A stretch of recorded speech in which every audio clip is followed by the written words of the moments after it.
मेरे प्यारे देशवासियों,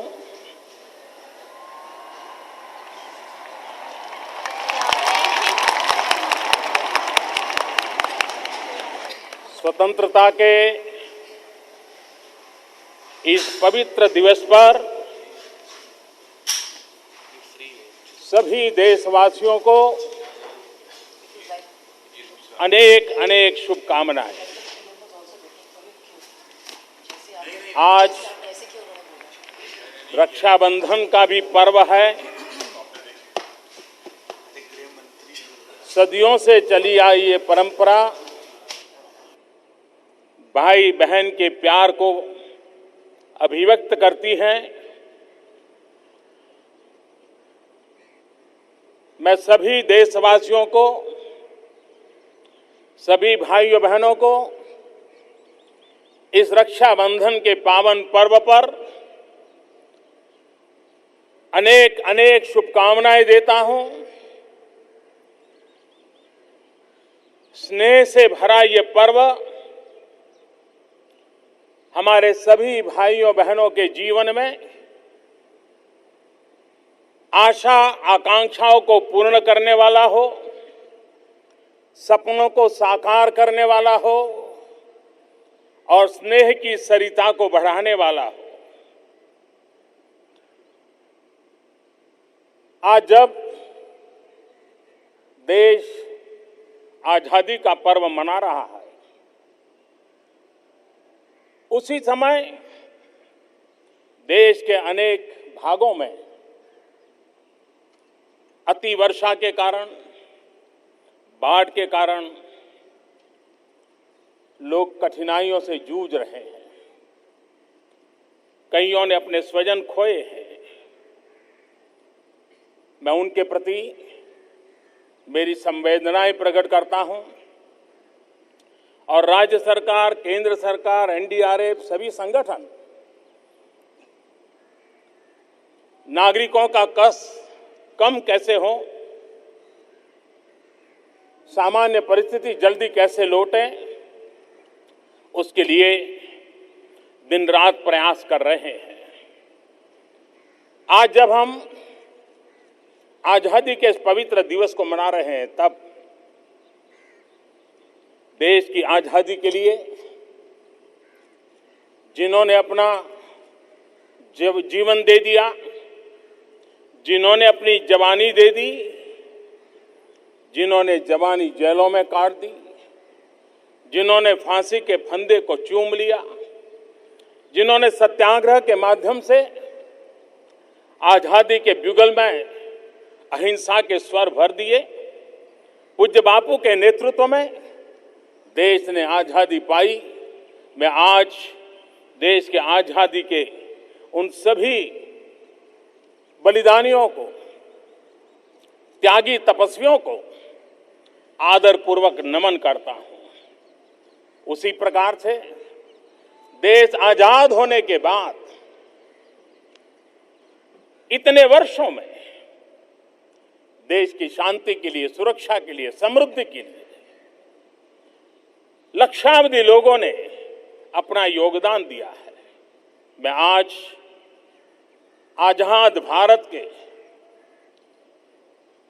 विकास के लिए, शांति के लिए, समृद्धि के लिए, जन सामान्य की आशा आकांक्षाओं को पूर्ण करने के लिए जिन जिन लोगों ने योगदान किया है, आज मैं उनको भी नमन करता हूं।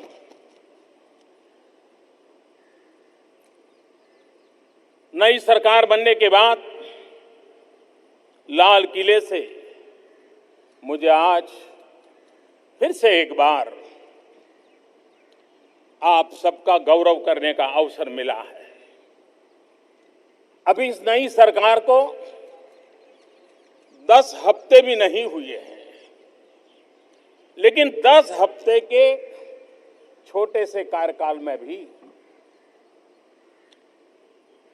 सभी क्षेत्रों में, सभी दिशाओं में हर प्रकार के प्रयासों को बल दिया गया है, नए आयाम दिए गए हैं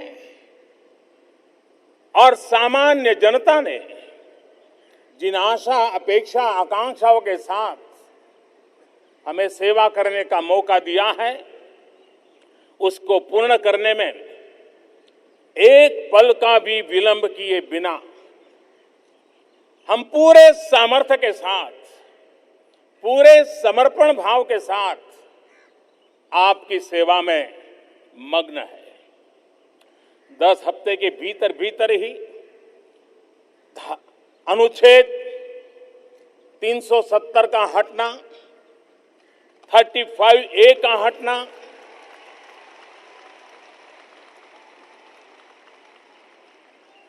सरदार वल्लभ भाई पटेल के सपनों को साकार करने की दिशा में एक अहम कदम, 10 हफ्ते के भीतर भीतर हमारी मुस्लिम माताओं बहनों को उनका अधिकार दिलाने के लिए 3 तलाक के खिलाफ कानून बनाना, आतंक से जुड़े कानूनों में आमूलचूल परिवर्तन करके उसको एक नई ताकत देने का, आतंकवाद के खिलाफ लड़ने के संकल्प को और मजबूत करने का काम, हमारे किसान भाइयों बहनों को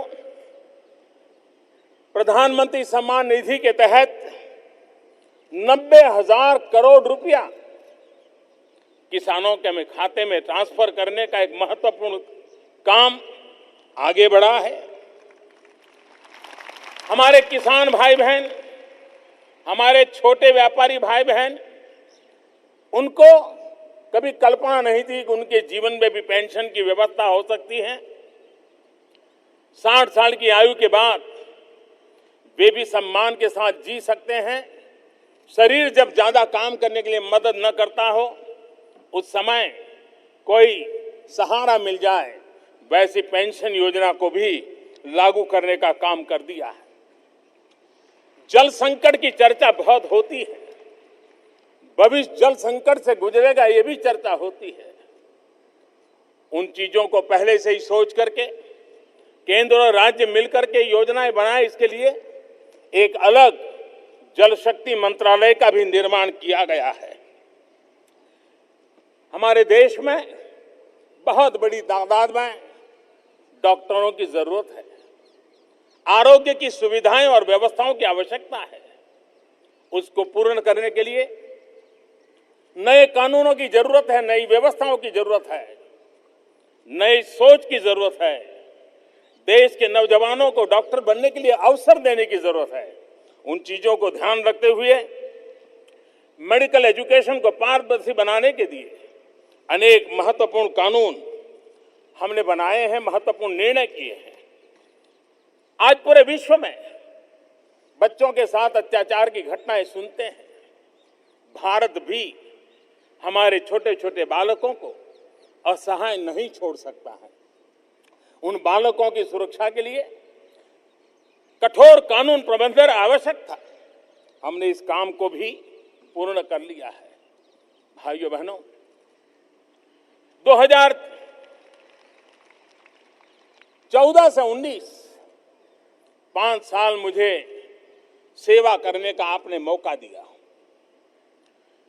अनेक चीजें ऐसी थी, सामान्य मानवीय अपनी निजी आवश्यकताओं के लिए जूझता था।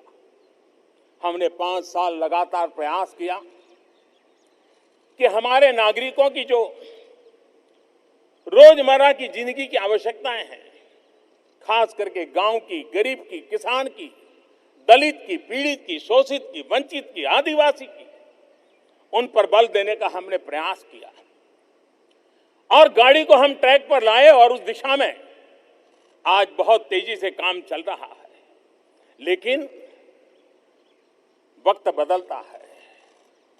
अगर 2014 से 2019 आवश्यकताओं की पूर्ति का दौर था, तो 2019 के बाद का कालखंड देशवासियों की आकांक्षाओं की पूर्ति का कालखंड है, उनके सपनों को साकार करने का कालखंड है।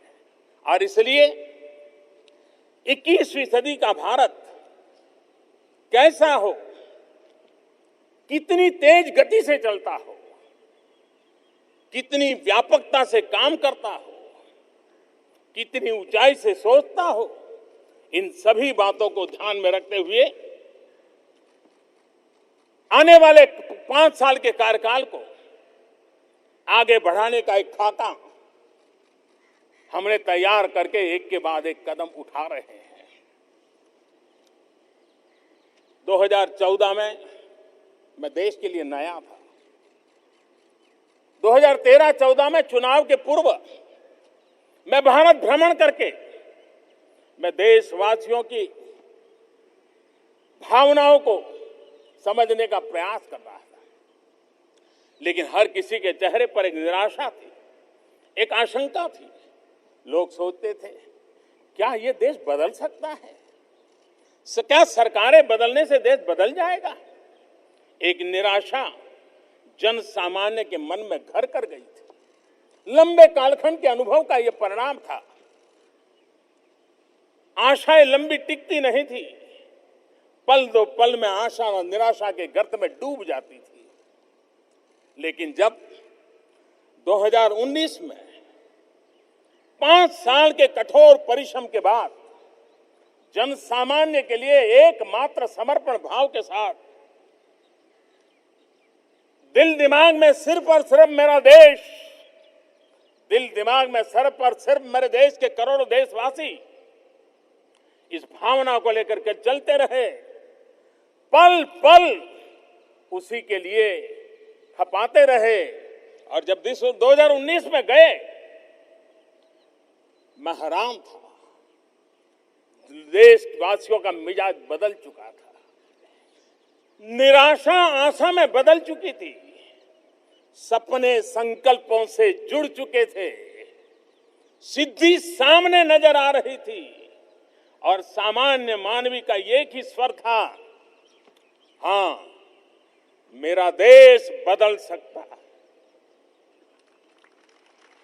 सामान्य मानवी की एक ही गूंज थी, हां, हम भी देश बदल सकते हैं, हम पीछे नहीं रह सकते हैं। 130 करोड़ नागरिकों की चेहरे के ये भावनाओं की ये गुंज हमें नई ताकत, नया विश्वास देती थी। सबका साथ, सबका विकास का मंत्र लेकर के चले थे, लेकिन 5 साल के भीतर भीतर ही देशवासियों ने सबके विश्वास, सबका विश्वास के रंग से पूरे माहौल को रंग दिया। ये सबका विश्वास ही 5 साल में पैदा हुआ, जो हमें आने वाले दिनों में और अधिक सामर्थ्य के साथ देशवासियों की सेवा करने का इस चुनाव में मैंने देखा था। और मैंने उस समय भी कहा था, न कोई राजनेता चुनाव लड़ रहा था, न कोई राजनीतिक दल चुनाव लड़ रहा था, न मोदी चुनाव लड़ रहा था, न मोदी के साथी चुनाव लड़ रहे थे। देश की जाम आदमी, जनता जनार्दन चुनाव लड़ रही थी। 130 करोड़ देशवासी चुनाव लड़ रहे थे, अपने सपनों के लिए लड़ रहे थे। लोकतंत्र का सही स्वरूप इस चुनाव में नजर आ रहा था। मेरे प्यारे देशवासियों, समस्याओं का समाधान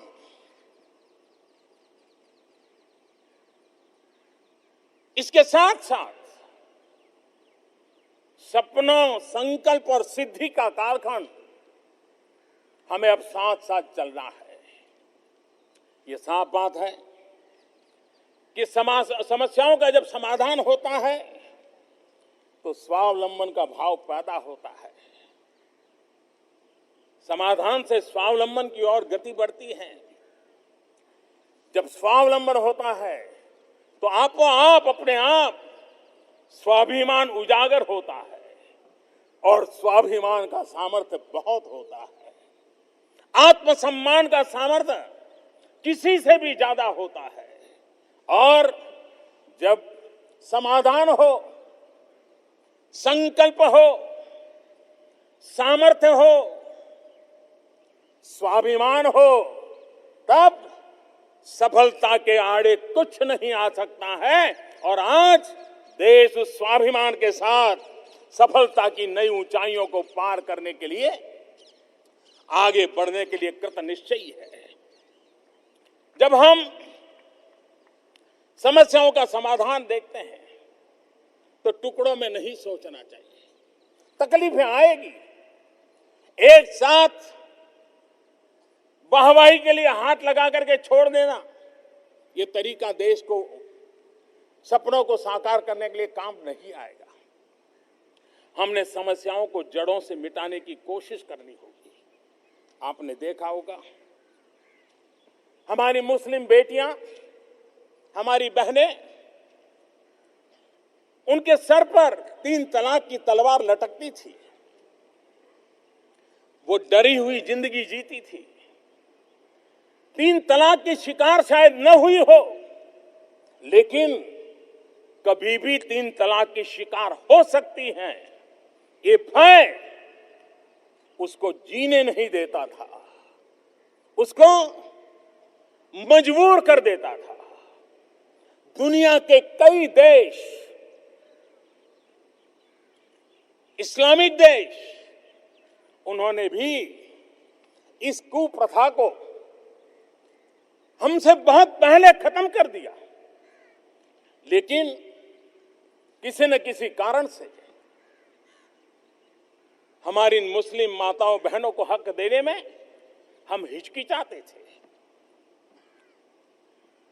अगर इस देश में हम सती प्रथा को खत्म कर सकते हैं, हम भ्रूण हत्या को खत्म करने के कानून बना सकते हैं, अगर हम बाल विवाह के खिलाफ आवाज उठा सकते हैं, हम दहेज में लेन देन की प्रथा के खिलाफ कठोर कदम उठा सकते हैं, तो क्यों न हम 3 तलाक के खिलाफ भी आवाज उठाएं। और इसलिए भारत के लोकतंत्र के स्पिरिट को पकड़ते हुए, भारत के संविधान की भावना को, बाबा साहब आंबेडकर की भावना को आदर करते हुए हमारी मुस्लिम बहनों को भी समान अधिकार मिले, उनके अंदर भी एक नया विश्वास पैदा हो, भारत की विकास यात्रा में वो भी सक्रिय भागीदार बने। इसलिए हमने इस महत्वपूर्ण निर्णय को किया। ये निर्णय राजनीति के तराजू से तोलने के निर्णय नहीं होते हैं, सदियों तक माताओं बहनों के जीवन की रक्षा की गारंटी देते हैं। उसी प्रकार से मैं एक दूसरा उदाहरण देना चाहता हूं। अनुच्छेद 370, 35A, आर्टिकल 370 और 35A, क्या कारण था? इस सरकार की पहचान है, हम समस्याओं के टालते भी नहीं हैं, हम समस्याओं को टालते भी नहीं हैं और न ही हम समस्याओं को पालते हैं। अब समस्याओं को टालने का भी वक्त नहीं है, अब समस्याओं को पालने का भी वक्त नहीं है। जो काम पिछले 70 साल में नहीं हुआ, नई सरकार बनने के बाद 70 दिन के भीतर भीतर आर्टिकल 370 और 35A को हटाने का काम भारत की दोनों सदनों ने, राज्यसभा और लोकसभा ने 2/3 बहुमत से पारित कर दिया।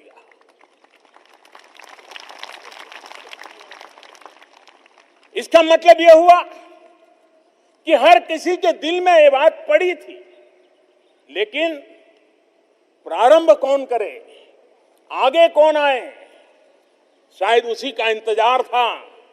और देशवासियों ने मुझे ये काम दिया और मैं आपने जो काम दिया है उसी को करने के लिए आया। मेरा अपना कुछ नहीं है। हमने जम्मू कश्मीर रीऑर्गेनाइजेशन की दिशा में भी आगे बढ़े। 70 साल हर किसी ने कुछ न कुछ प्रयास किया,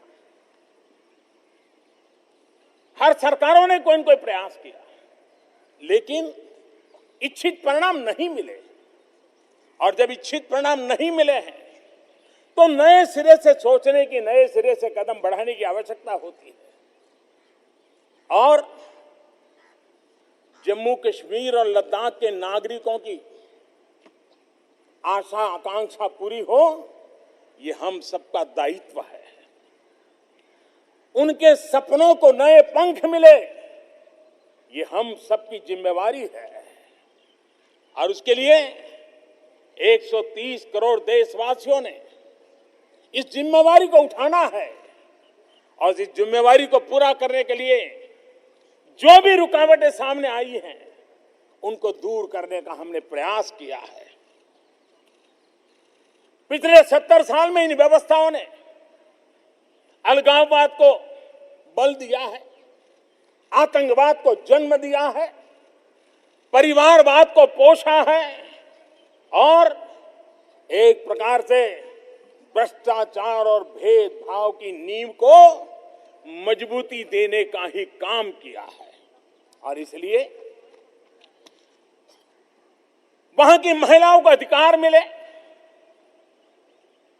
वहां के मेरे दलित भाइयों बहनों, देश के दलितों को जो अधिकार मिलता था वहां नहीं मिलता था। हमारे देश के जनजातीय समूह, देश के जनजातीय समूहों को, ट्राइबल्स को जो अधिकार मिलते हैं वो उनको भी मिलने चाहिए।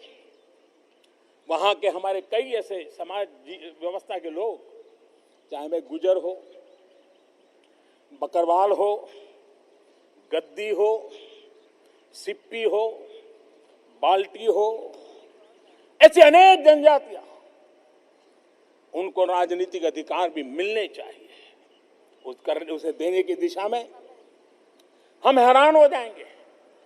वहां के हमारे सफाई कर्मचारी भाइयों बहनों के साथ कानूनी रोक लगा दी गई थी, उनके सपनों को कुचल दिया गया था। आज हमने उनको ये आजादी देने का काम किया है। भारत विभाजन हुआ, लाखों करोड़ों लोग विस्थापित होकर के आए, उनका कोई गुनाह नहीं था। लेकिन जो जम्मू कश्मीर में आकर के बसे, उनको मानवीय अधिकार भी नहीं मिले, नागरिक के अधिकार भी नहीं मिले। जम्मू कश्मीर के हम अंदर मेरे पहाड़ी भाई बहन भी है और इसलिए उनकी भी चिंता करने की दिशा में हम कदम उठाना चाहते हैं। मेरे प्यारे देशवासियों, जम्मू कश्मीर और लद्दाख सुख, समृद्धि, शांति के लिए, भारत के लिए प्रेरक बन सकता है, भारत की विकास यात्रा में बहुत बड़ा योगदान दे सकता है। उसके पुराने उन महान दिवसों को लौटाने का हम सब प्रयास करें। उन प्रयासों को लेकर के ये जो नई व्यवस्था बनी है, वो सीधे सीधे नागरिकों के हितों के लिए काम करने के लिए सुविधा पैदा करेगी। अब देश का, जम्मू कश्मीर का सामान्य नागरिक भी दिल्ली सरकार को पूछ सकता है, उसको बीच में कोई रुकावटें नहीं आएगी। ये सीधी सीधी व्यवस्था आज हम कर पाए हैं। लेकिन जब देश, पूरा देश, सभी राजनीतिक दलों के भीतर भी, एक भी राजनीतिक दल अपवाद नहीं है, धारा 370, अनुच्छेद 370, आर्टिकल 370 को हटाने के लिए, 35A को हटाने के लिए कोई प्रखर रूप से तो कोई मुख्य रूप से समर्थन देता रहा है।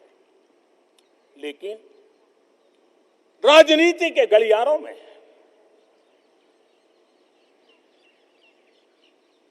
चुनाव के तराजू से तोलने वाले कुछ लोग 370 के पक्ष में कुछ न कुछ कहते रहते हैं। जो लोग 370 के पक्ष में वकालत करते हैं, उनको देश पूछ रहा है अगर ये अनुच्छेद 370, ये आर्टिकल 370, ये 35A इतना महत्वपूर्ण था, इतना अनिवार्य था, उसी से भाग्य बदलने वाला था, तो 70 साल तक इतना भारी बहुमत होने के बाद भी आप लोगों ने उसको परमानेंट क्यों नहीं किया? टेम्पररी क्यों बनाए रखा?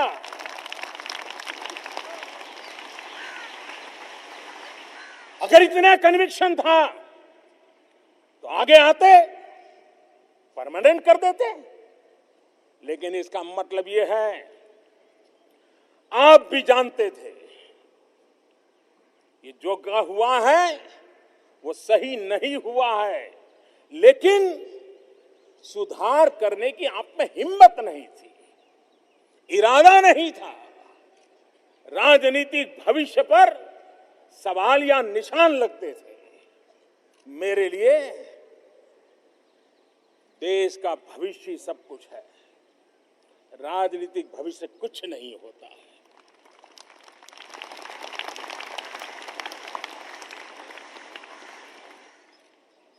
हमारे संविधान निर्माताओं ने, सरदार वल्लभ भाई पटेल जैसे महापुरुषों ने देश की एकता के लिए, राज्य के एकीकरण के लिए उस कठिन समय में भी महत्वपूर्ण फैसले लिए, हिम्मत के साथ फैसले ले लिए, देश के एकीकरण का सफल प्रयास किया। लेकिन आर्टिकल 370 के कारण, 35A के कारण कुछ रुकावटें भी आई। आज लाल किले से जब मैं देश को संबोधित कर रहा हूं, तब मैं ये गर्व के साथ कहता हूं कि आज हर हिंदुस्तानी कह सकता है, वन नेशन वन कॉन्स्टिट्यूशन।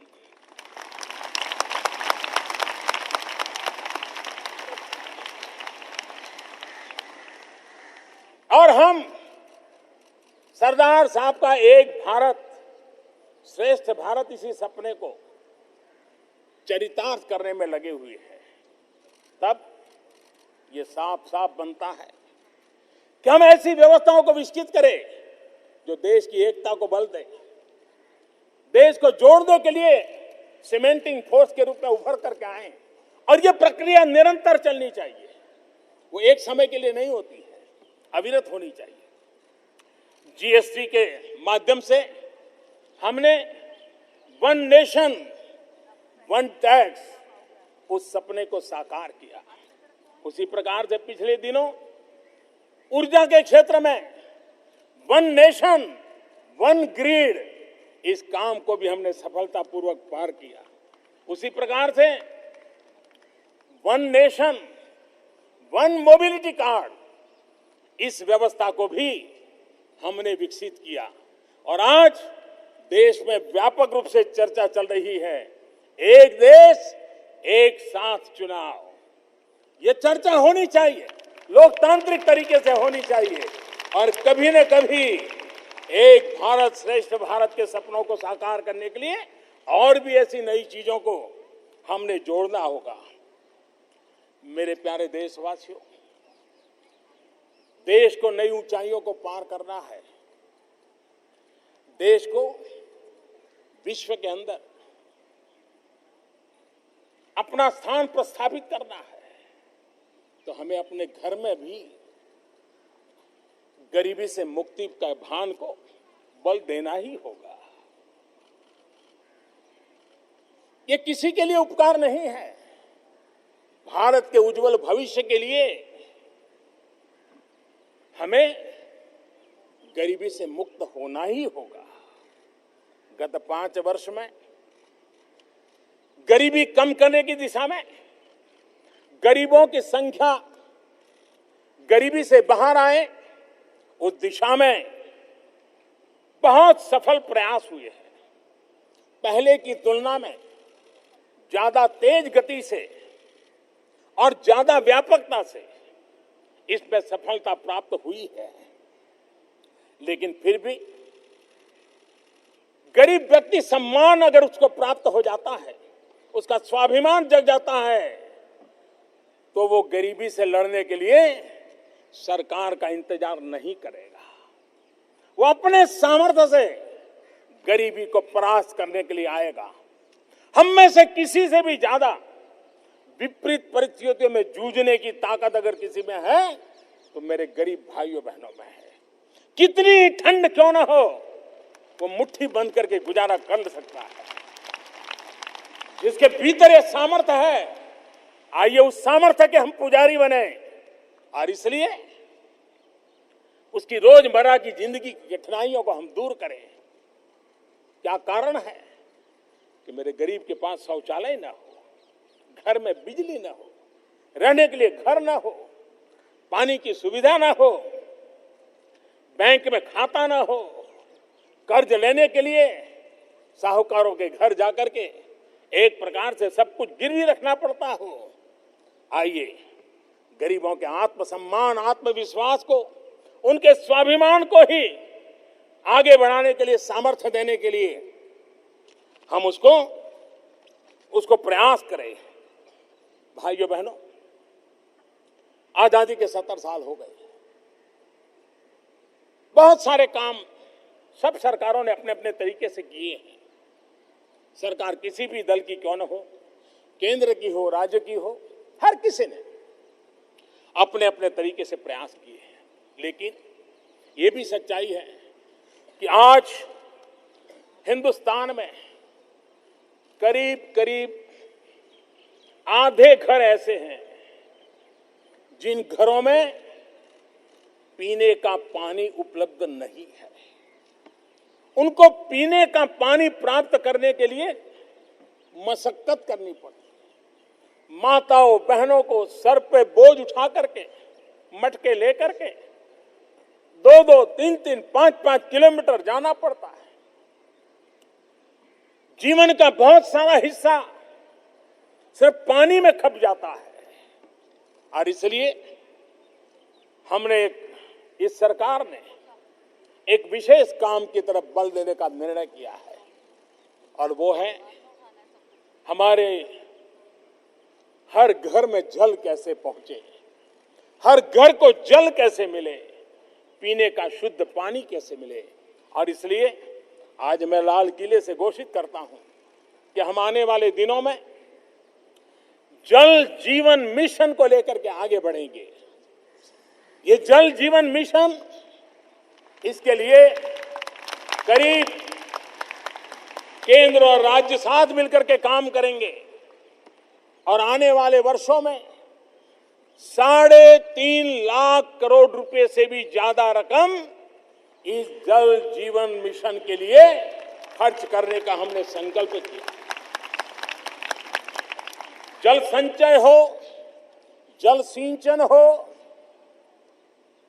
वर्षा के बूंद बूंद पानी को रोकने का काम हो, समुद्री पानी को या वेस्ट वाटर को ट्रीटमेंट करने का विषय हो, किसानों के लिए पर drop more crop micro irrigation का काम हो, पानी बचाने का अभियान हो, पानी के प्रति सामान्य से सामान्य नागरिक सजग भी बने, संवेदनशील भी बने, पानी का महत्व समझे।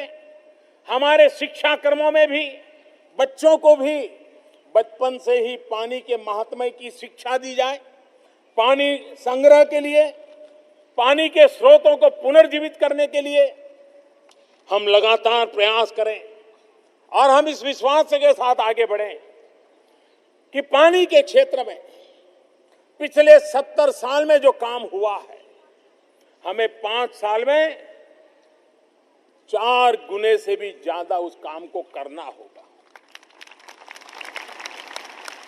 अब हम ज्यादा इंतजार नहीं कर सकते हैं और इस देश के महान संत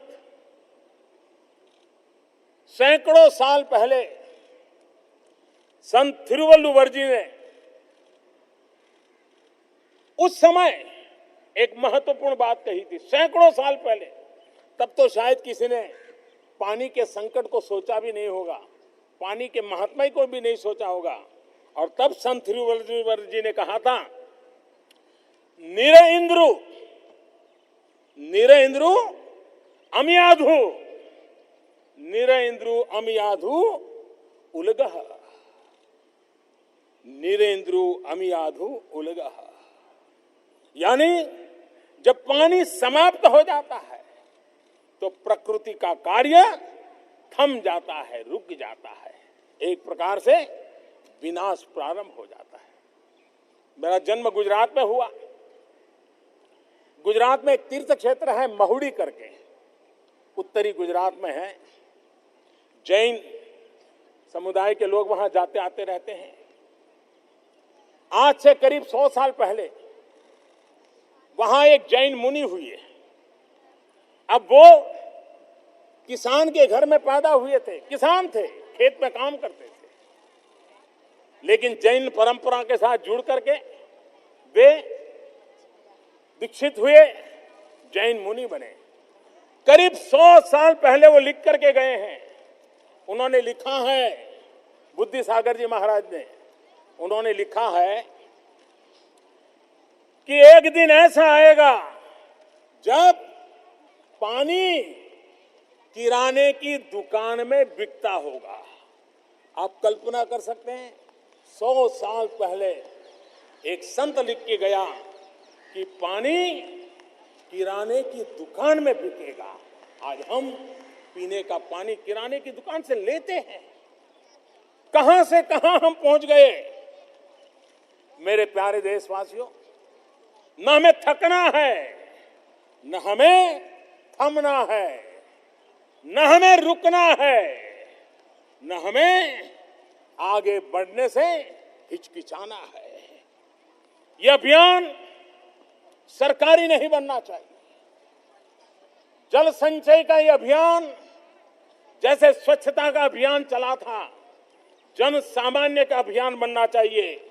जन सामान्य के आदर्शों को लेकर के, जन सामान्य की अपेक्षाओं को लेकर के, जन सामान्य के सामर्थ्य को लेकर के हमें आगे बढ़ना है।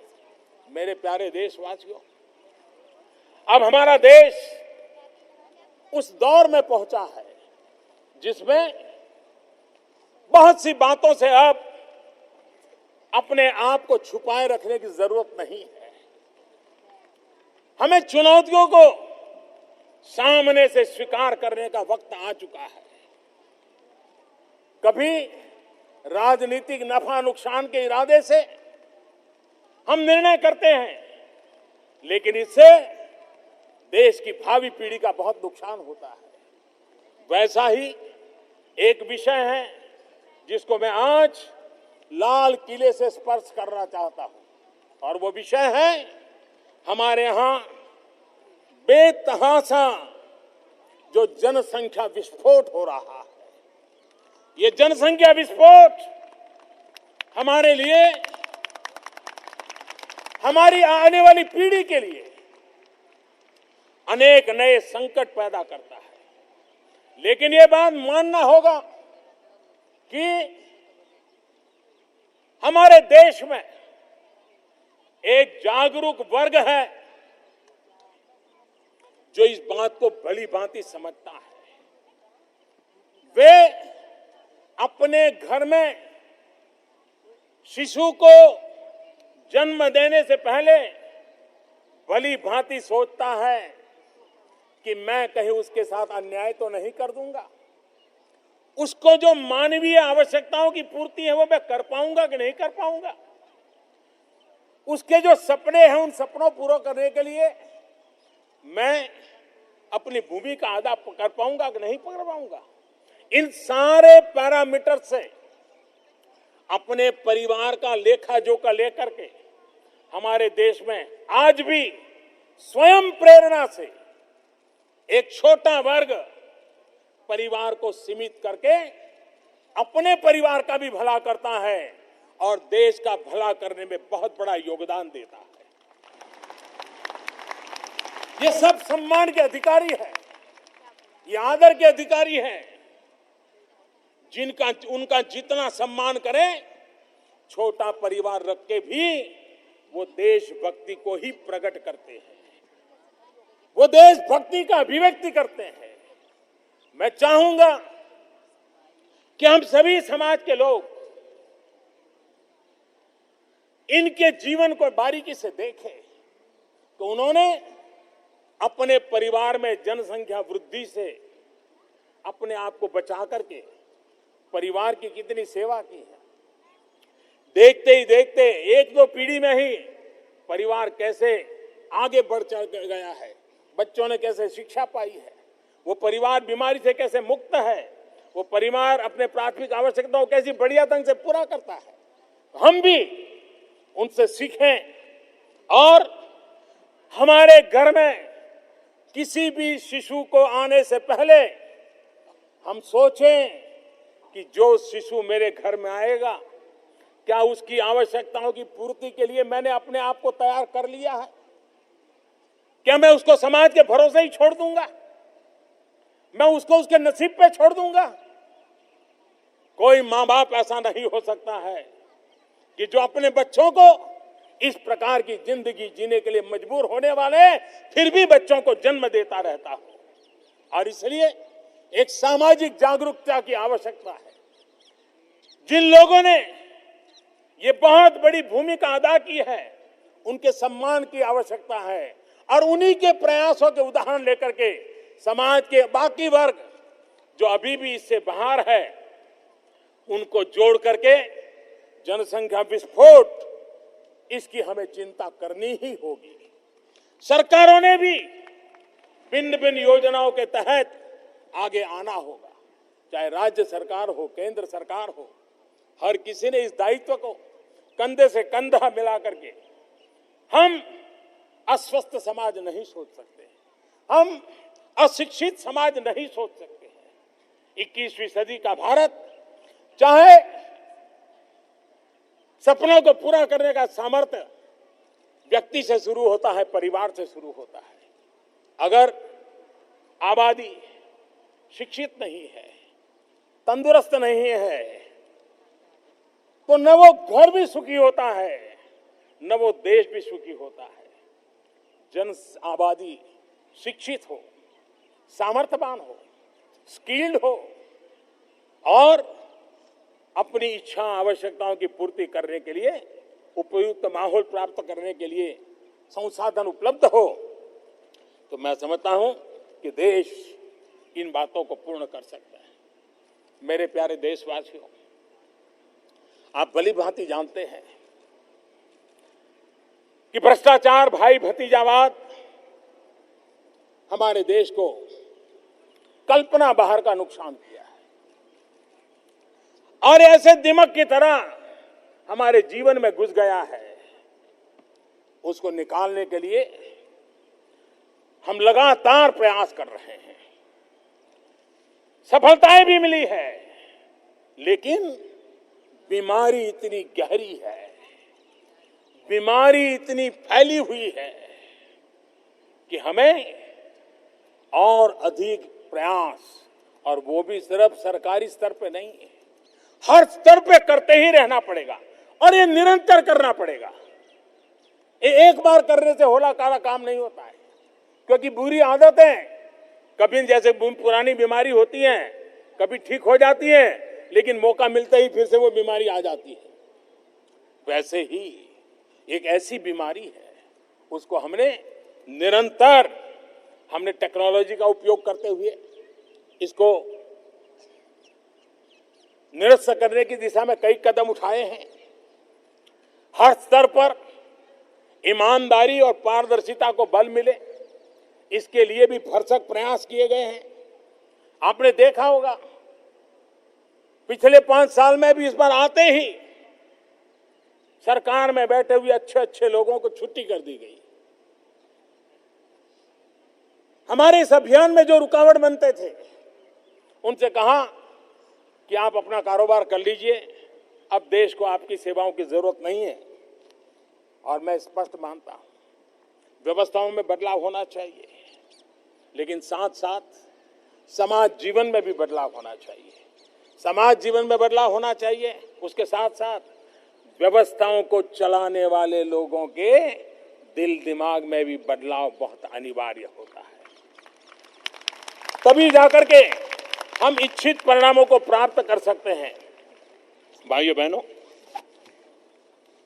देश आजादी के इतने साल के बाद एक प्रकार से परिपक्व हुआ है। हम आजादी के 75 साल मनाने जा रहे हैं।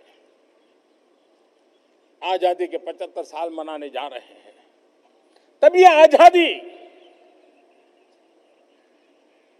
सहज संस्कार, सहज स्वभाव, सहज अनुभूति,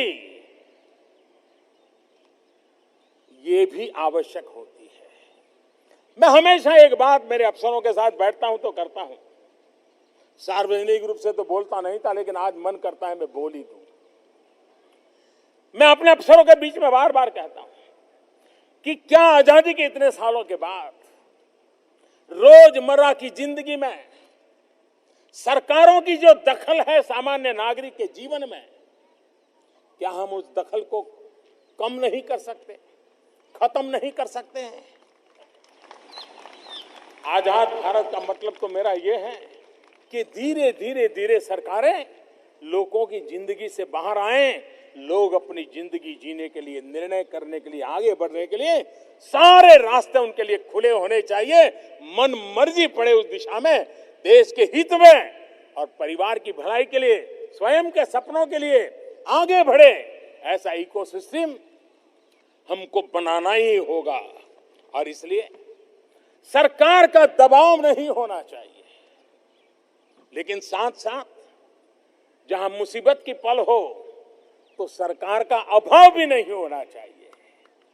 न सरकार का दबाव हो, न सरकार का अभाव हो, लेकिन हम सपनों को लेकर के आगे बढ़ें।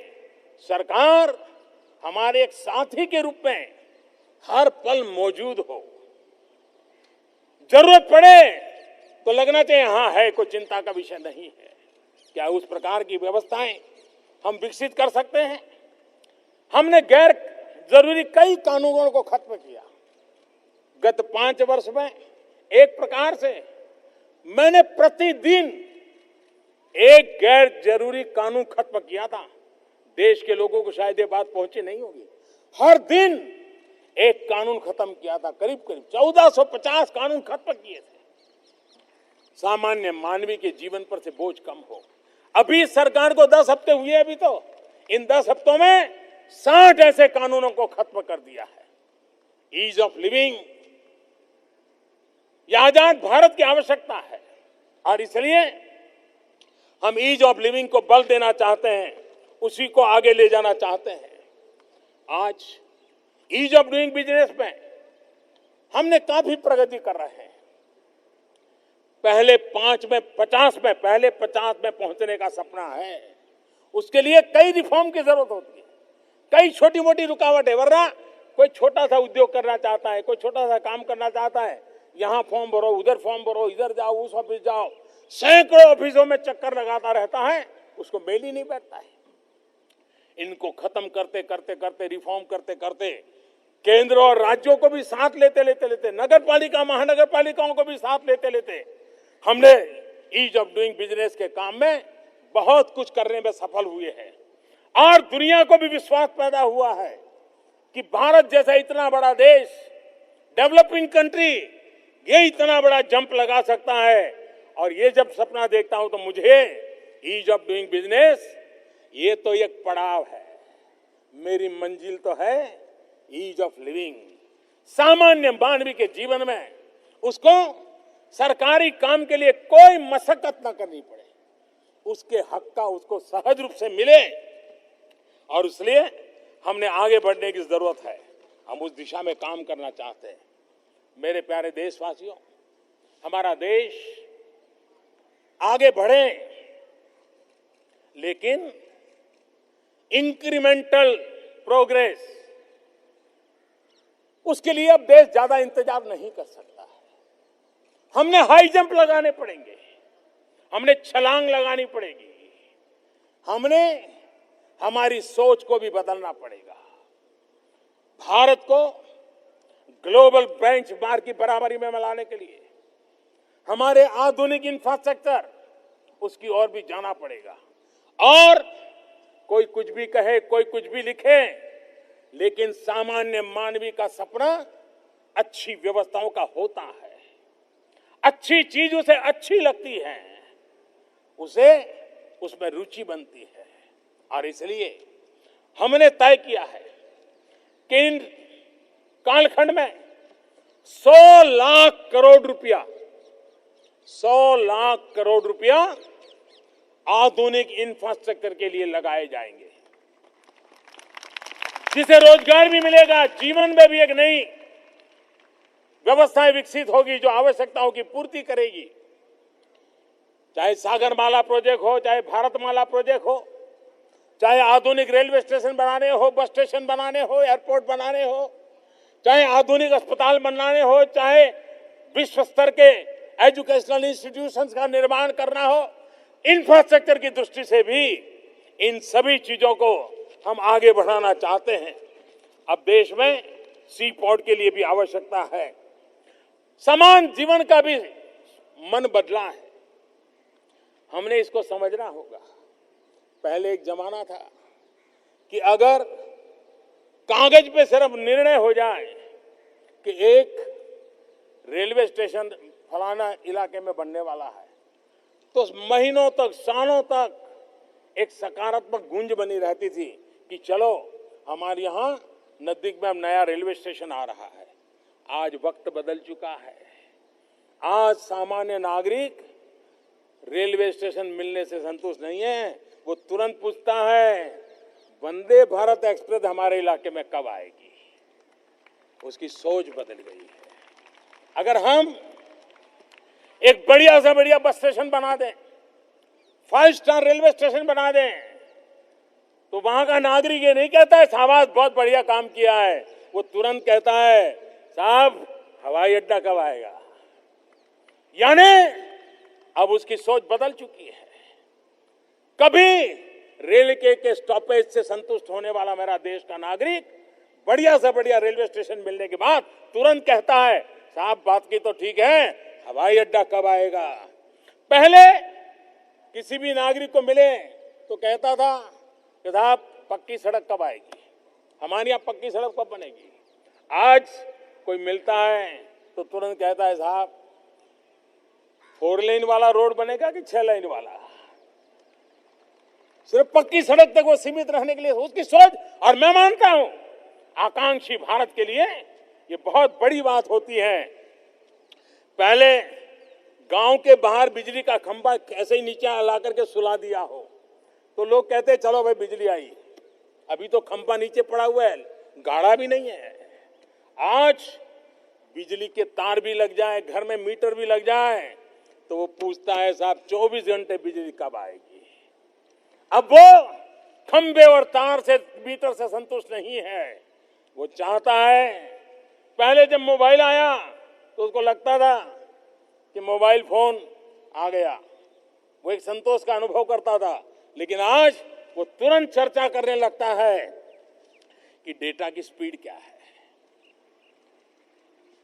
ये बदलते हुए मिजाज को, बदलते हुए वक्त को हमें समझना होगा और उसी प्रकार से ग्लोबल बेंचमार्क के साथ हमें अपने देश को आधुनिक इंफ्रास्ट्रक्चर के साथ क्लीन एनर्जी हो, गैस बेस्ड इकोनॉमी हो, गैस ग्रिड हो, ई मोबिलिटी हो, ऐसे अनेक क्षेत्रों में हमें आगे बढ़ना है।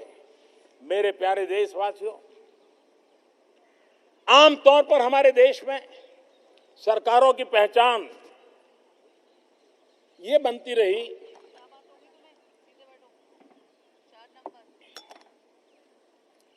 कि सरकार ने फलाने इलाके के लिए क्या किया, फलाने वर्ग के लिए क्या किया, फलाने समूह के लिए क्या किया।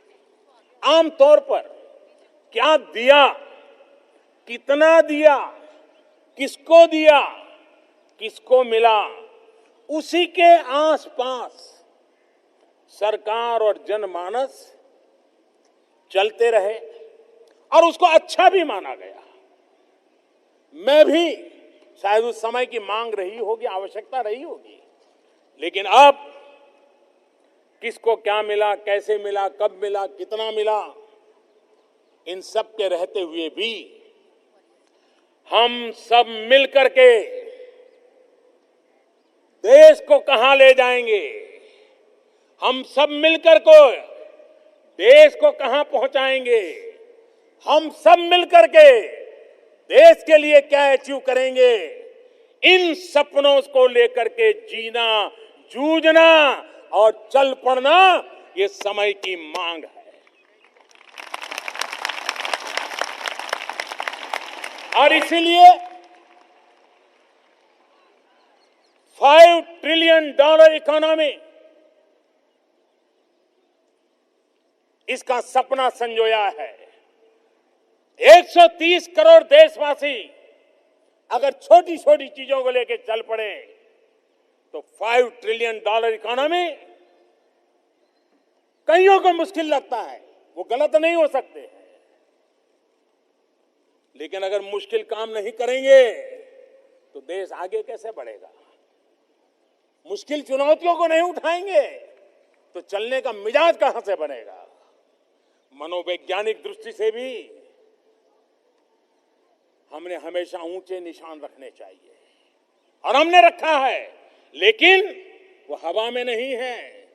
आजादी के 70 साल बाद हम $2 ट्रिलियन इकोनॉमी पर पहुंचे थे।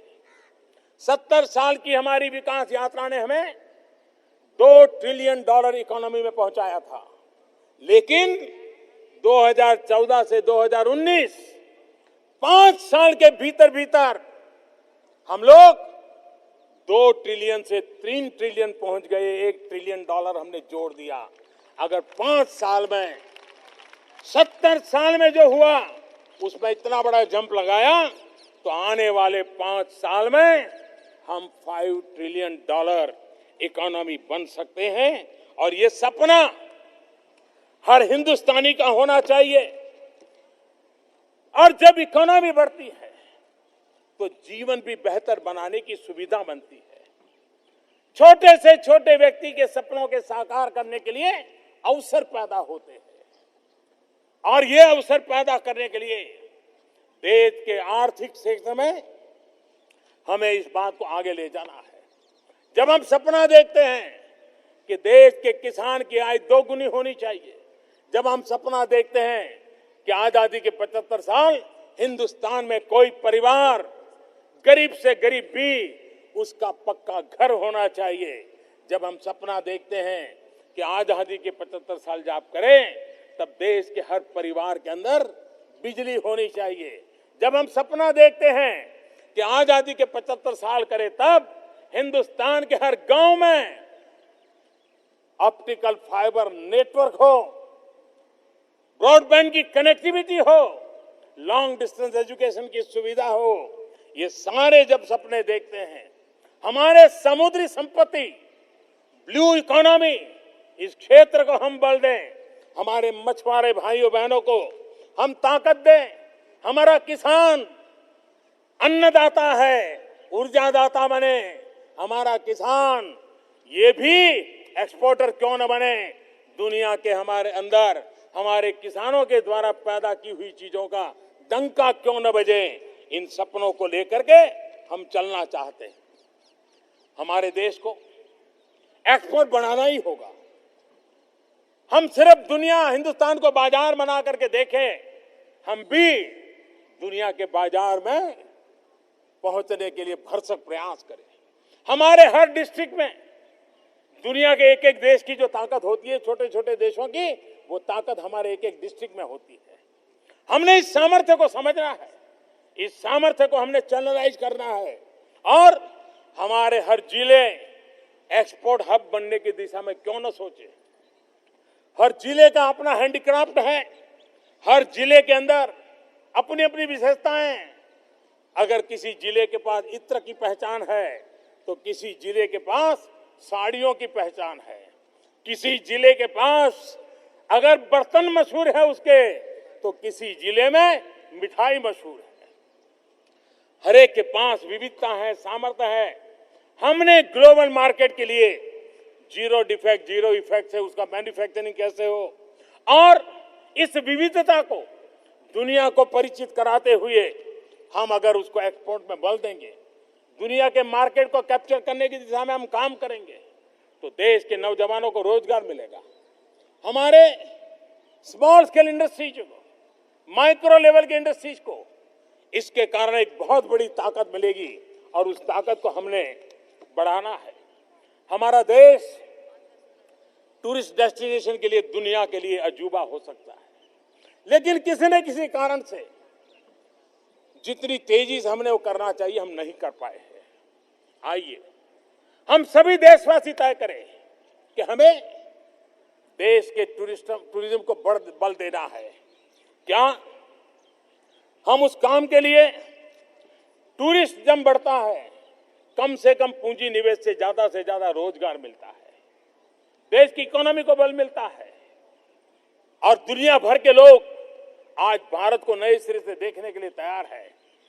हम सोचें कि दुनिया हमारे देश कैसे आए, हमारे टूरिज्म के क्षेत्र को कैसे बल मिले और इसके लिए टूरिस्ट डेस्टिनेशन की व्यवस्था हो, सामान्य मानव की आमदनी बढ़ाने की बात हो, बेहतर शिक्षा, नए रोजगार के अवसर प्राप्त हो, मध्यम वर्ग के लोगों को बेहतर सपनों को साकार करने के लिए, ऊंची उड़ान के लिए सारे लॉन्चिंग पैड उनको लिए अवेलेबल होने चाहिए। हमारे वैज्ञानिकों को बेहतर संसाधनों के लिए पूरी सुविधा हो, हमारी सेना के पास बेहतर सरंजाम हो, वो भी देश में बिना बना हुआ हो। तो मैं मानता हूं ऐसे अनेक क्षेत्र हैं जो $5 ट्रिलियन इकोनॉमी के लिए भारत को एक नई शक्ति दे सकते हैं। मेरे प्यारे भाइयों बहनों, आज देश में आर्थिक सिद्धि प्राप्त करने के लिए बहुत ही सानुकूल वातावरण है। जब गवर्नमेंट स्टेबल होती है, पॉलिसी प्रिडिक्टेबल होती है, व्यवस्थाएं स्टेबल होती हैं, तो दुनिया का भी एक भरोसा बनता है। देश की जनता ने ये काम करके दिखाया है। विश्व भी भारत की पॉलिटिकल स्टेबिलिटी को बड़े गर्व और आदर के साथ देख रहा है। हमने इस अवसर को जाने नहीं देना चाहिए। आज व्यापार करने के लिए विश्व हमारे साथ उत्सुक है, वो हमारे साथ जुड़ना चाहता है। आज हमारे लिए गर्व का विषय है कि महंगाई को कंट्रोल करते हुए हम विकास दर को बढ़ाने वाले एक महत्वपूर्ण समीकरण में को लेकर के चले हैं। कभी विकास दर तो बढ़ जाता है लेकिन महंगाई कंट्रोल में नहीं रहती, कभी महंगाई बढ़ जाती है तो विकास दर का ठिकाना नहीं होता है। लेकिन ये ऐसी सरकार है जिसने महंगाई को कंट्रोल भी किया और विकास दर को आगे भी बढ़ाया। हमारे अर्थव्यवस्था के फंडामेंटल्स बहुत ही बहुत मजबूत है और ये मजबूती हमें आगे ले जाने के लिए भरोसा देती है। उसी प्रकार से जीएसटी जैसा व्यवस्था विकसित करना, आईबीसी जैसे रिफॉर्म लाना, ये अपने आप में एक नया विश्वास पैदा करना चाहते हैं। हमारे देश में उत्पादन बढ़े, हमारी प्राकृतिक संपदा का प्रोसेसिंग बढ़े, वैल्यू एडिशन हो, वैल्यू एडिड चीजें दुनिया के अंदर एक्सपोर्ट हो और दुनिया के अनेक देशों तक हम क्यों न सपना देखें कि दुनिया का कोई देश ऐसा नहीं होगा जहां कोई न कोई चीज भारत से जाती ना होगी। हिंदुस्तान का कोई जिला ऐसा नहीं होगा जहां से कुछ न कुछ एक्सपोर्ट ना होता हो। अगर इस दोनों चीजों को लेकर के हम चले तो हम आमदनी बढ़ा सकते हैं। हमारी कंपनियां, हमारे उद्यमी, वे भी दुनिया के बाजार में जाने के सपने देखें, दुनिया के बाजार में जाकर के भारत के रुतबा को वहां आवाज देने की ताकत दे। हमारे निवेशक ज्यादा कमाएं, हमारे निवेशक ज्यादा निवेश करें, हमारे निवेशक ज्यादा रोजगार पैदा करें। इसको प्रोत्साहन देने के लिए हम पूरी तरह से आगे आने को तैयार हैं। हमारे देश में कुछ ऐसी गलत मान्यताओं ने घर कर लिया है, उन मान्यताओं से बाहर निकलना पड़ेगा। जो देश की वेल्थ को क्रिएट करता है, जो देश के वेल्थ क्रिएशन में कंट्रीब्यूट करता है, वे सब देश की सेवा कर रहे हैं। हम वेल्थ क्रिएटर को आशंका की नजरों से न देखें, हम उनके प्रति हीन भाव से न देखें। आवश्यकता है देश में वेल्थ क्रिएट करने वालों का भी उतना ही मान सम्मान और प्रोत्साहन होना चाहिए, उनका गौरव बढ़ना चाहिए। और वेल्थ क्रिएट नहीं होगी तो वेल्थ डिस्ट्रीब्यूट भी नहीं होगी। अगर वेल्थ डिस्ट्रीब्यूट नहीं होगी तो देश के गरीब आदमी की भलाई नहीं होगी। और इसलिए वेल्थ क्रिएशन ये भी हमारे जैसे देश के लिए एक महत्वपूर्ण अहमियत रखता है और उसको भी हमने आगे ले जाना है। जो लोग वेल्थ क्रिएट करने में लगे हैं, मेरे लिए वे भी हमारे देश की वेल्थ है। उनका सम्मान, उनका गौरव इसको नई ताकत देगा। मेरे प्यारे देशवासियों, आज हम विकास के साथ शांति और सुरक्षा वो उसका अनिवार्य पहलू है।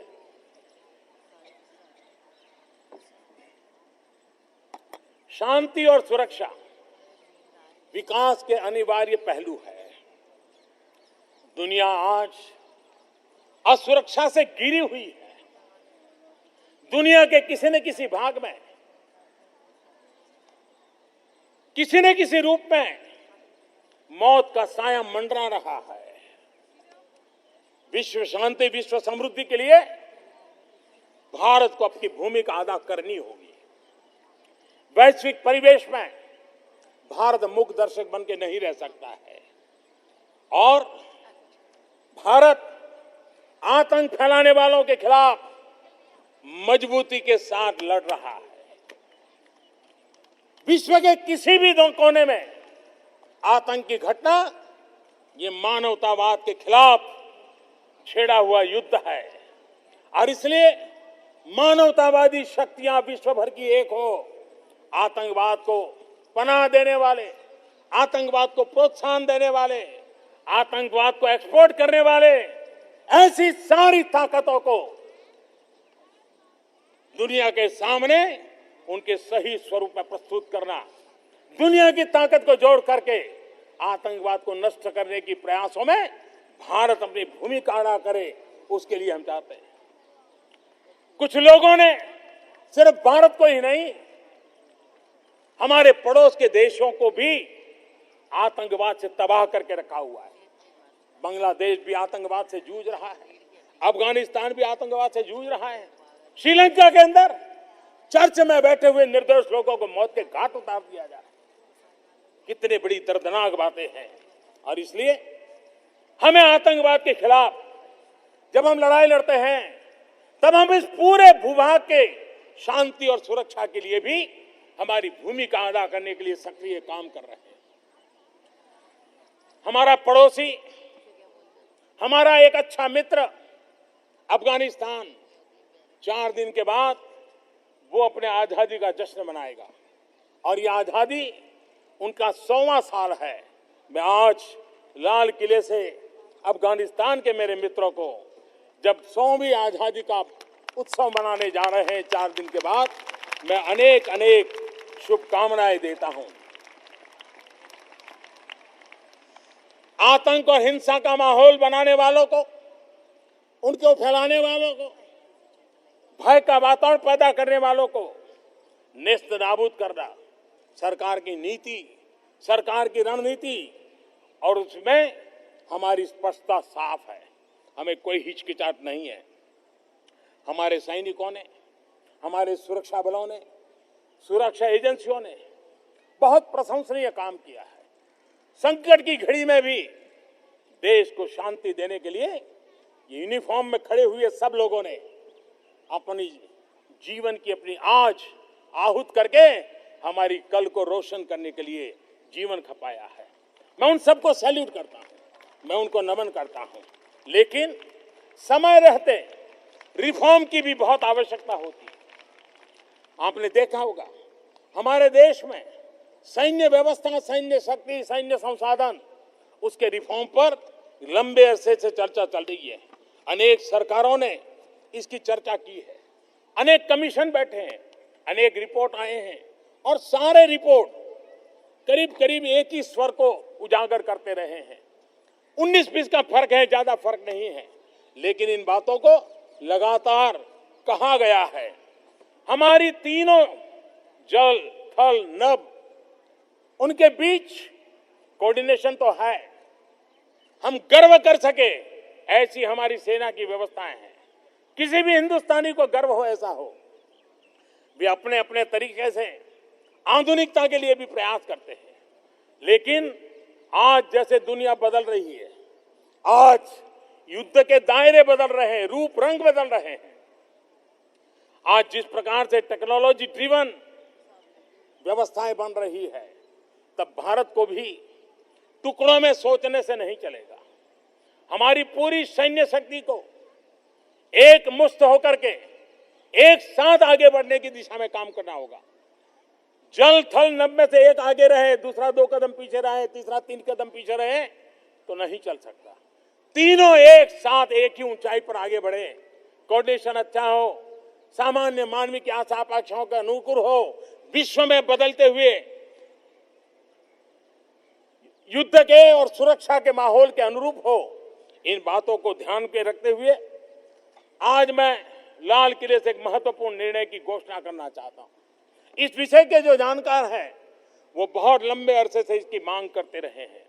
आज हमने निर्णय किया है कि अब हम chief of defence staff, CDS, इसकी व्यवस्था करेंगे और इस पद के गठन के बाद तीनों सेनाओं के शीर्ष स्तर पर एक प्रभावी नेतृत्व मिलेगा। हिंदुस्तान के सामरिक दुनिया की गति में ये सीडीएस एक बहुत अहम और रिफॉर्म करने का जो हमारा सपना है, उसके लिए बल देने वाला काम है। मेरे प्यारे देशवासियों, हम लोग भाग्यवान हैं कि हम एक ऐसे कालखंड में जन्मे हैं, हम एक ऐसे कालखंड में जी रहे हैं, हम एक ऐसे कालखंड में हैं जब हम कुछ न कुछ करने का सामर्थ्य रखते हैं। कभी कभी मन में हमेशा रहता है कि हम आजादी का जंग चल रहा था, भगत सिंह, सुखदेव, राजगुरु जैसे महापुरुष अपने बलिदान के लिए स्पर्धा कर रहे थे। महात्मा गांधी के नेतृत्व में आजादी के दीवाने घर घर, गली गली जाकर के आजादी के सपनों को साकार करने के लिए देश को जगा रहे थे। हम उस समय नहीं थे, हम पैदा नहीं हुए थे, लेकिन देश के लिए हमें मरने का मौका नहीं मिला, देश के लिए जीने का मौका जरूर मिला है। और यह सौभाग्य है कि यह कालखंड ऐसा है कि यह वर्ष हमारे लिए बहुत महत्वपूर्ण है। पूज्य बापू महात्मा गांधी, इनको 150वीं जन्म जयंती का यह पर्व है।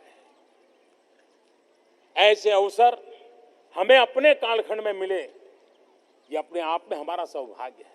और दूसरा, हमारी आजादी के 75 साल, देश की आजादी के लिए मर मिटने वालों का स्मरण हमें कुछ करने की प्रेरणा देता है।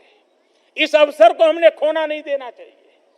130 करोड़ देशवासियों के हृदय में महात्मा गांधी के सपनों के अनुरूप, देश के आजादी के दीवानों के सपनों के अनुरूप, आजादी के 75 साल और गांधी के 150, इस पर्व को हमारी प्रेरणा का महान अवसर बना करके हमें आगे बढ़ना है।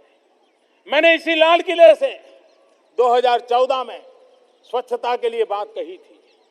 2019 में कुछ ही सप्ताहों के बाद मुझे विश्वास है भारत अपने आप को ओपन डेफिकेशन फ्री घोषित कर पाएगा। राज्यों ने, गांव ने, नगर पालिकाओं ने, सबने, मीडिया ने जन आंदोलन खड़ा कर दिया। सरकार कहीं नजर नहीं आई, लोगों ने उठा लिया और परिणाम सामने है। मैं, मेरे प्यारे देशवासियों, एक छोटी सी अपेक्षा आज आपसे सामने रखना चाहता हूं। इस 2 अक्टूबर को हम भारत को सिंगल यूज प्लास्टिक, क्या इससे देश को मुक्ति दिला सकते हैं? हम निकल पड़े, टोलियां बना करके निकल पड़े, स्कूल, कॉलेज, हम सब पूज्य बापू को याद करते हुए, और घर में प्लास्टिक हो, सिंगल यूज प्लास्टिक, या बाहर चौराहे पर पड़ा हो, गंदी ना, सब इकट्ठा करें नगर पालिकाएं, महानगर पालिकाएं, ग्राम पंचायत सब इसको जमा करने की व्यवस्था करें और हम प्लास्टिक को विदाई देने की दिशा में 2 अक्टूबर को एक पहला मजबूत कदम उठा सकते हैं क्या?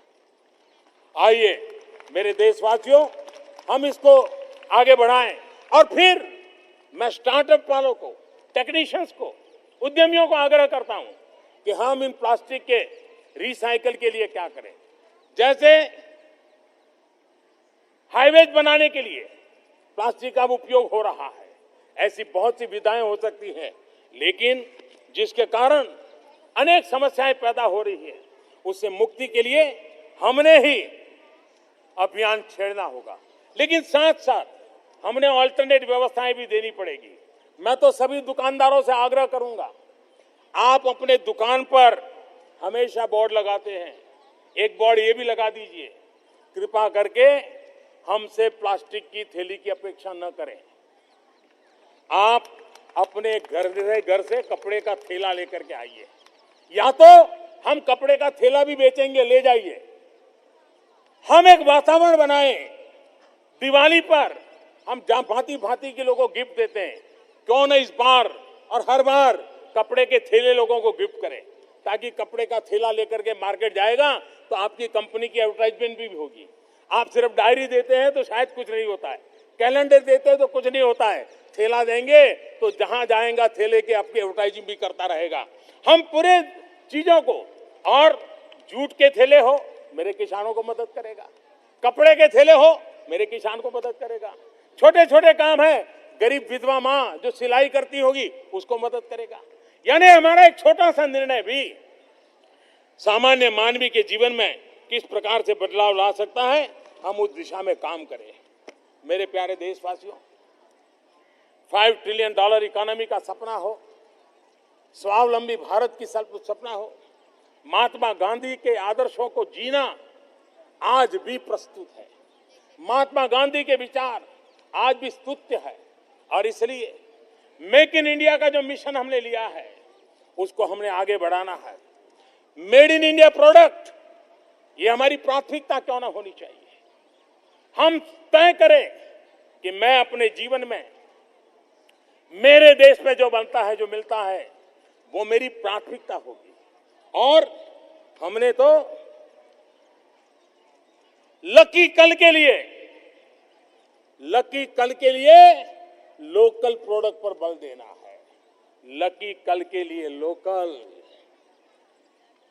सुहानी कल के लिए लोकल, उज्जवल कल के लिए लोकल। जो गांव में बनता है पहले उसकी प्राथमिकता, वहां नहीं है तो तहसील में, तहसील से बाहर जाना पड़े तो जिले में, जिले के बाहर जाना पड़े तो राज्य में, और मैं नहीं मानता हूं कि उसके बाहर अपनी आवश्यकताओं के लिए कहीं जाना पड़ेगा। कितना बड़ा बल मिलेगा हमारे ग्रामीण अर्थरचना को, कितना बल मिलेगा लघु उद्यमियों को, कितना दम मिलेगा हमारी परंपरागत चीजों को, कितना दल मिलेगा। भाइयों बहनों, हमें मोबाइल फोन अच्छा लगता है, हमें व्हाट्सएप भेजना अच्छा लगता है, हमें फेसबुक ट्विटर पर रहना अच्छा लगता है, लेकिन देश की इकोनॉमी में भी इसके कारण हम मदद कर सकते हैं। जानकारियों के लिए टेक्नोलॉजी का जितना उपयोग है, आधुनिक भारत के निर्माण के लिए भी टेक्नोलॉजी का इतना उपयोग है। और सामान्य नागरिक, हम डिजिटल पेमेंट के लिए क्यों न चले।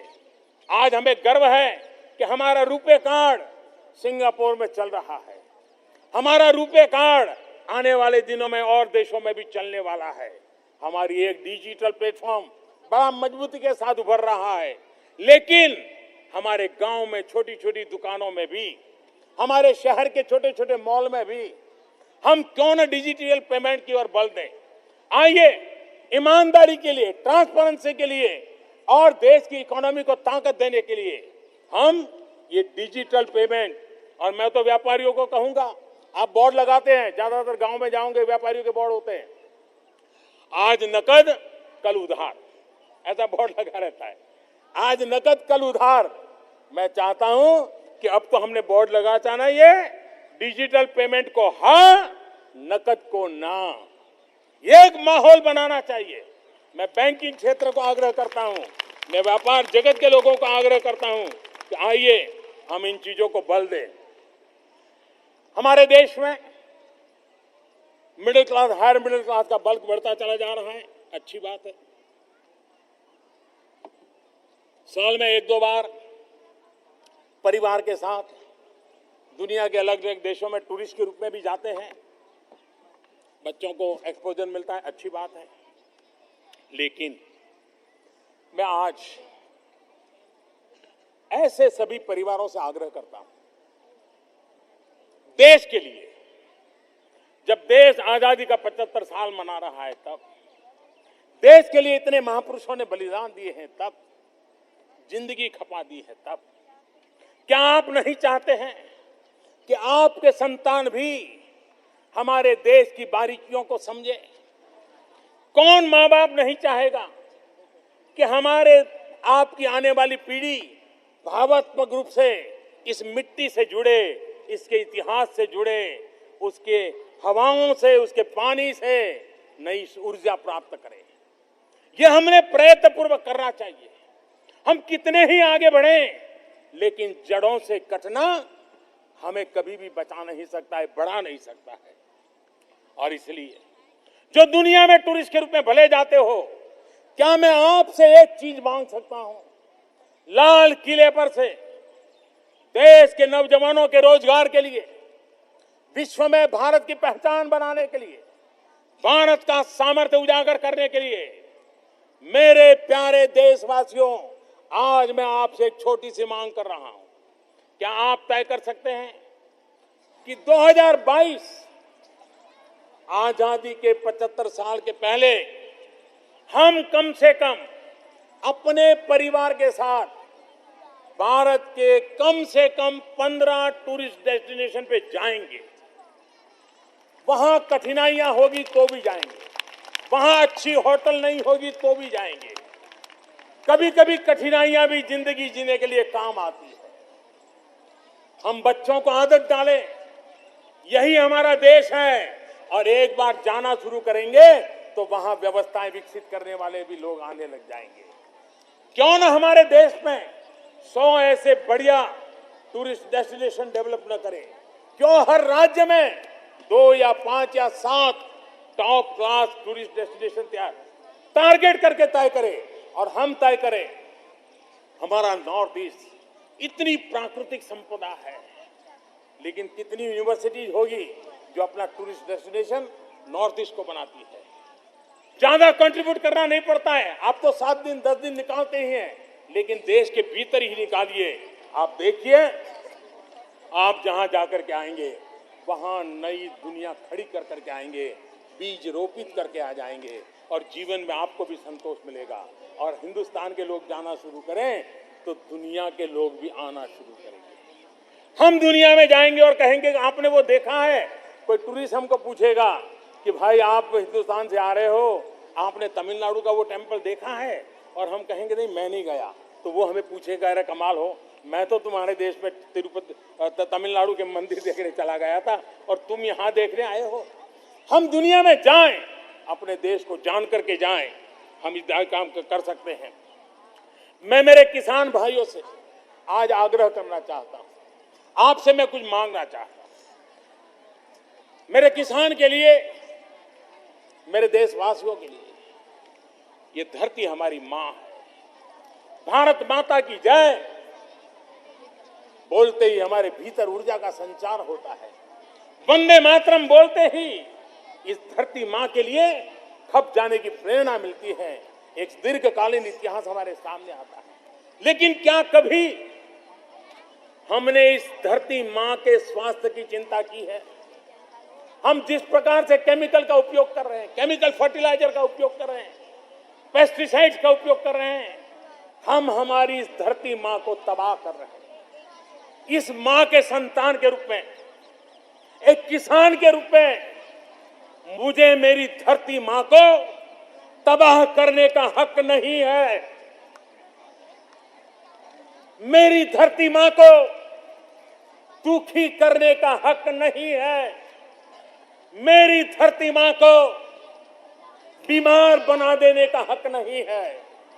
आइए, आजादी के 75 साल होने जा रहे हैं। पूज्य बापू ने हमें रास्ता दिखाया है। क्या हम 10%, 20%, 25% अपने खेत में ये केमिकल फर्टिलाइजर को कम करेंगे, हो सके तो मुक्तिकार अभियान चलाएंगे। आप देखिए देश की कितनी बड़ी सेवा होगी। हमारी धरती मां को बचाने में आपका कितना बड़ा योगदान होगा। वंदे मातरम कह करके जो फांसी के तख्त पर चढ़ गया था, उसके सपनों को पूरा करने के लिए ये धरती मां को बचाने का आपका काम उसके भी आशीर्वाद प्राप्त करेगा, जो कभी फांसी के तख्त पर चढ़ करके वंदे मातरम कहा करता था। और इसलिए मैं आपसे आग्रह करता हूं, और मुझे विश्वास है कि मेरे देशवासी ये करके रहेंगे। मेरे किसान मेरी इस मांग को पूरा करेंगे, ये मुझे पूरा विश्वास है। मेरे प्यारे भाइयों बहनों, हमारे देश के प्रोफेशनल्स, उनकी आज पूरी दुनिया में गूंज है, उनके सामर्थ्य की चर्चा है, लोग उनका लोहा मानता है। स्पेस हो, टेक्नोलॉजी हो, हमने नए मुकाम प्राप्त किए हैं। हमारे लिए खुशी बात है कि हमारा चंद्रयान तेजी से चांद के उस छोर की ओर आगे बढ़ रहा है जहां अब तक कोई नहीं गया है। हमारे वैज्ञानिकों की सिद्धि है। उसी प्रकार से खेल के मैदानों में हम बहुत कम नजर आते थे। आज दुनिया के खेल के मैदानों में मेरे देश के 18, 20 साल, 22 साल के बेटे बेटियां हिंदुस्तान का तिरंगा झंडा फहरा रही है। कितना गर्व होता है। देश के खिलाड़ी देश का नाम रोशन कर रहे हैं। मेरे देशवासियों, हमने हमारे देश को आगे बढ़ाना है, हमें हमारे देश में बदलाव लाना है, हमने हमारे देश में नई ऊंचाइयों को पार करना है और मिलजुल करके करना है। सरकार और जनता ने मिलकर के करना है। 130 करोड़ देशवासियों ने करना है। देश का प्रधानमंत्री भी आप ही की तरह इस देश का एक बालक है, इस देश का एक नागरिक है। हम सब ने मिलकर के करना चाहे। आने वाले दिनों में गांव में 1.5 लाख वेलनेस सेंटर करने होंगे, हेल्थ सेंटर बनाने होंगे। हर 3 लोकसभा के बीच एक मेडिकल कॉलेज, हमारे नौजवानों को डॉक्टर बनने के सपने पूरा कराना है। 2 करोड़ से अधिक गरीबों के लिए घर बनाने हैं। हमने 15 करोड़ ग्रामीण घरों में पीने का पानी पहुंचाना है। 1.25 लाख किलोमीटर गांवों की सड़कें बनानी है। हर गांव को broadband connectivity, optical fibre network से जोड़ना है। 50,000 से ज्यादा नए स्टार्टअप का जाल बिछाना है। अनेक सपनों को लेकर के आगे बढ़ना है। और इसलिए भाइयों बहनों, हमें देशवासियों ने मिलकर के सपनों को लेकर के देश को आगे बढ़ने के लिए चलना है। और आजादी के 75 साल इसके लिए बहुत बड़ी प्रेरणा है। मैं जानता हूं लाल किले की प्राचीर पर समय की भी एक सीमा है। 130 करोड़ देशवासी, उनके सपने भी हैं। 130 करोड़ देशवासियों की अपनी चुनौतियां भी है। हर सपने को, हर चुनौती का अपना महत्व भी है। कोई अधिक महत्वपूर्ण है, कोई कम महत्वपूर्ण है, ऐसा नहीं है। लेकिन बारिश की मौसम है, लंबा बोलते बोलते भी पूरा होने की संभावना नहीं है। और इसलिए हर इश्यू का अपना महत्व होने के बावजूद जितनी चीजें आज कह पाया हूं, जो नहीं कह पाया हूं वो भी महत्वपूर्ण है। उन बातों को लेकर के हम आगे बढ़े। देश को हमें आगे बढ़ाना है। आजादी के 75 साल, गांधी के 150 और भारत के संविधान के 70 साल हो रहे हैं। बाबा साहब आम्बेडकर के सपने, और ये वर्ष महत्व है। गुरु नानक देव जी का 550वां प्रकाश पर्व भी है। आइए बाबा साहब आम्बेडकर, गुरु नानक देव जी की शिक्षा को लेकर के हम आगे बढ़े और एक उत्तम समाज का निर्माण, उत्तम देश का निर्माण, विश्व की आशा अपेक्षाओं के अनुरूप भारत का निर्माण हमें करना है। मेरे प्यारे भाई बहनों, हम जानते हैं कि हमारे लक्ष्य हिमालय जितने ही ऊंचे हैं, हमारे लक्ष्य हिमालय जितने ही ऊंचे हैं, हमारे सपने अनगिनत असंख्य तारों से भी ज्यादा है। लेकिन हम ये भी जानते हैं कि हमारे हौसले की उड़ान, उसके आगे आसमान भी कुछ नहीं है। ये संकल्प है। हमारा सामर्थ्य हिंद महासागर जितना अथाह है। हमारा सामर्थ्य हिंद महासागर जितना अथाह है। हमारी कोशिशें गंगा की धारा जितनी पवित्र है, निरंतर है। और सबसे बड़ी बात, हमारे मूल्यों के पीछे हजारों साल की पुरानी संस्कृति, ऋषियों की मुनियों की तपस्या, देशवासियों का त्याग, कठोर परिश्रम, ये हमारी प्रेरणा है।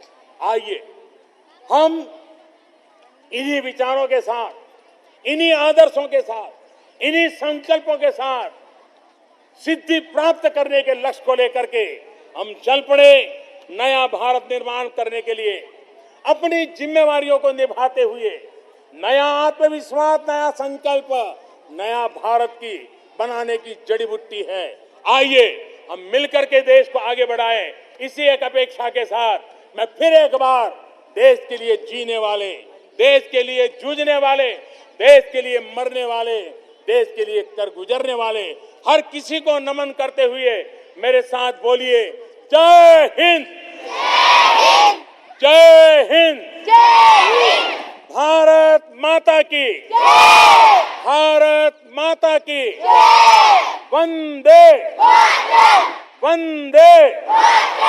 बहुत बहुत धन्यवाद।